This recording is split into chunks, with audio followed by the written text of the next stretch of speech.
Hello, I'm LegenTerry, and this is Cocoon, the world-leaping puzzler and adventure game developed by Geometric Interactive and published by Annapurna Interactive.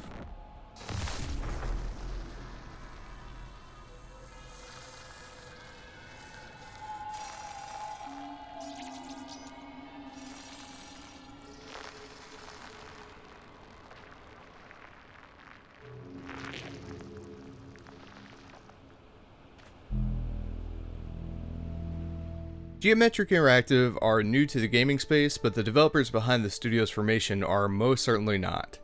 Jep Carlson and Jacob Schmid are both veterans who formerly filled high-ranking positions at Playdead Studios for several years. For those who don't know, Playdead developed the extremely moody and stylized indie darlings known as Limbo and Inside. Now, I'm going to keep this one pretty brief because the less you know going into Cocoon, the better. It's the kind of game where discovery of the mechanics and the interactions therein are half the fun of playing it. It only takes about 5 to 6 hours to beat on average, but don't let that dissuade you from trying it out. It is a dense 5 to 6 hours. For you, right now, it just means I won't be doing any fancy edits. I'm just going to let the opening of the game roll in the background with maybe a couple of cuts.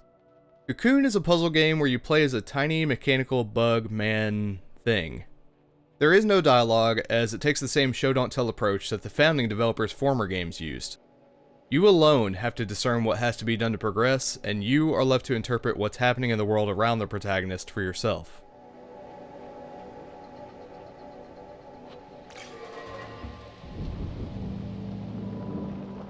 Its style and environments remind me very much of another fantastic indie game from the past few years, Hyperlight Drifter, which was developed by Heart Machine.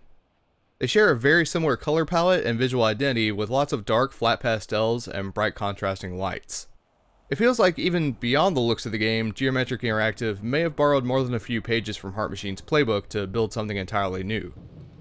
There's a very healthy blend of the developer's own past work on Limbo and Inside with the atmosphere and the silent storytelling, and parts that were probably inspired by other great games that they played and enjoyed. There's a theme of clashing biomechanical elements. The creatures and locations seem like they have somehow been tampered with by unseen hands and pieced back together in strange ways with metallic and organic materials. It makes you a little uneasy approaching unfamiliar objects or beings, unsure of how they'll react to your character's presence.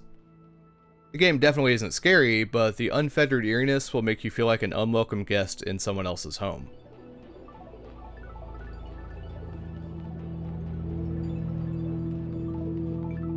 This is accentuated by the soundscape of the game.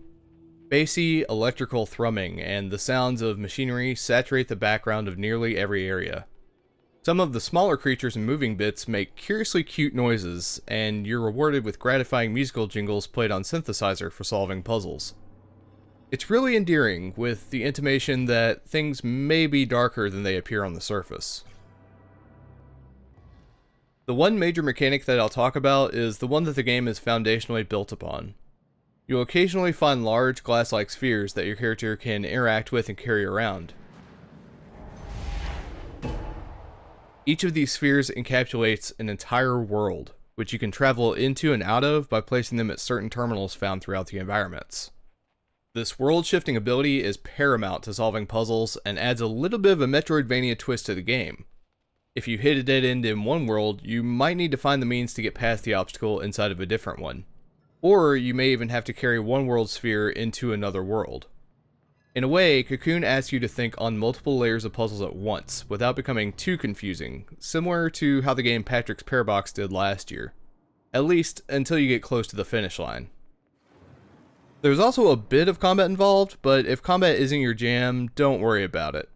These encounters work more like puzzles rather than fights, and they aren't very punishing if you fail to figure them out right away. You could just take a moment to breathe and think, and then jump right back into the encounter whenever you're ready. There aren't any attacks or complex button combinations to memorize. It's just you, them, and the environment you're in. In fact, the entire game is played with only the A button and the left analog stick. Well, that sounds way too simple for me. How do you even make interesting puzzles in a game that only takes one button to play? I hear you saying. But that extremely basic control scheme belies other, more surprising elements of the game that I don't want to spoil here. So you'll just have to trust me when I say the developers are way more creative than you might be giving them credit for based on your given information. And that is what Cocoon does best. It unsettles you with its peculiarity, and then it reels you back in with its charm. It captivates you with its intricately laid out puzzles, and then makes those who can unravel them feel like they have the intellect of Einstein himself. For that, I can safely say that it is one of the best indie games of the year. Cocoon receives a 9.5 out of 10. If you enjoyed this review, consider giving it a like and subscribing for more similar content. It's been a huge couple of months for games, and there are still some heavy hitters that I'll be checking out soon. Anyways, thanks for watching.